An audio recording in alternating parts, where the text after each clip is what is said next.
पांचवी का बच्चा भी समझ सकता है कि ये ट्रेड डील भारत के हितों के खिलाफ है।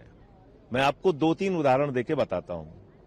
पहली बात तो ये कि आपने कहा कि भारत में आने वाले अमेरिकी सामानों पर अब कोई कर नहीं लगेगा, यानी कि टैक्स आपने जीरो कर दिया।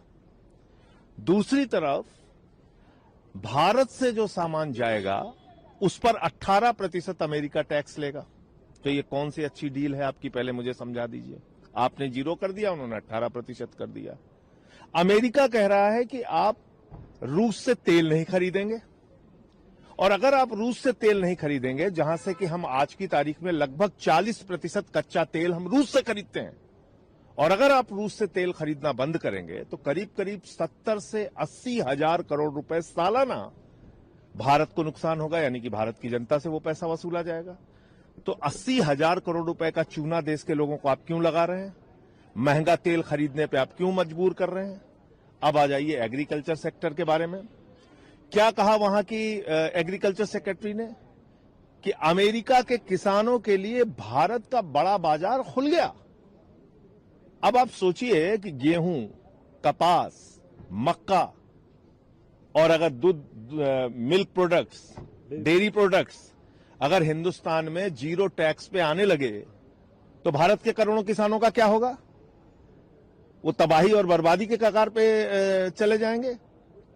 वो किसान, करोड़ों किसान जो महाराष्ट्र के हैं कपास के किसान, जो गुजरात के हैं कपास के किसान, या गेहूं के किसान जो पंजाब के हैं, वो कहां जाएंगे?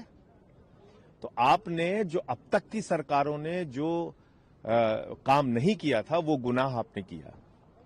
आपने कृषि क्षेत्र में अमेरिका के लिए बाजार खोल के, और ये भी हमें समझना पड़ेगा कि अमेरिका के एक किसान को लाखों रुपए की सब्सिडी मिलती है, और भारत के किसान के लिए कृषि एक जीवन यापन का साधन है।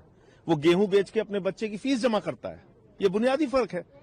तो पांचवी का बच्चा भी समझ सकता है कि ये ट्रेड डील भारत के हितों के खिलाफ है, और अपने एक दोस्त अडानी को जो सम्मान मिला है प्रधानमंत्री जी ने, उसको बचाने के लिए ये ट्रेड डील किया है। तो एक और बात वो ये कह रहे हैं कि जो लोग उसका विरोध कर रहे हैं, चाहे कांग्रेस पार्टी हो या उनके और सहयोगी दल हो, वो लोग चाहते नहीं है प्रोग्रेस हो, और वो एंटी नेशनल सोच के उनके साथ हैं, और इसी तरीके से इसलिए विरोध। भाई ये तो देश को धोखा दे रहे हैं, किसानों को धोखा दे रहे हैं। ये हमेशा ऐसे चीखते चिल्लाते हैं। सोचिए आपके जब तीनों किसानों के काले कानून का विरोध कर रहे थे देश के किसान, उनको ये लोग देशद्रोही कह रहे थे। आज फिर एंटी नेशनल वाले शब्द इनके सामने आ गए। तो आप ऐसे बयान देते रहेंगे और इसके कारण हम लोग चुप